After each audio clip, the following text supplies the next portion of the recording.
Before Europe dominated global trade, before the Industrial Revolution, before the rise of modern capitalism, Africa was already at the center of the world economy.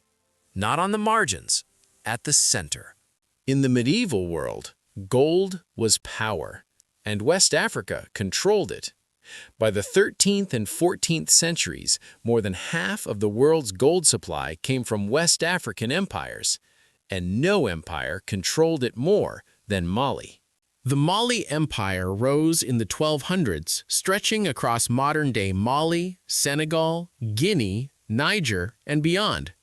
Its wealth came from gold fields in places like Bambouk and Bure, and from control of the trans-Saharan trade routes. Salt moved south, gold moved north, and Mali sat in the middle, taxing, regulating, and profiting. In 1312, a man named Mansa Musa became emperor of Mali. He was not just a king, he was a global economic force. Today, historians consider him the richest individual in recorded history.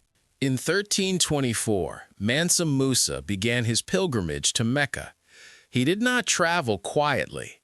He crossed the Sahara with tens of thousands of followers, hundreds of camels, each carrying gold.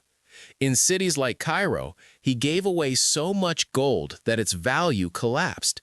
Prices inflated, currencies destabilized. The effects lasted years. Africa had just shaken the global economy. European and Middle Eastern scholars were stunned. Mansa Musa appeared on world maps, most famously the Catalan Atlas of 1375, shown holding a gold nugget. Europe now knew exactly where its gold was coming from. But Mali was not just rich. Cities like Timbuktu and Gao became centers of learning, trade, and diplomacy. Libraries, universities, scholars from across Africa and the Islamic world. Trade moved through ideas, not just goods.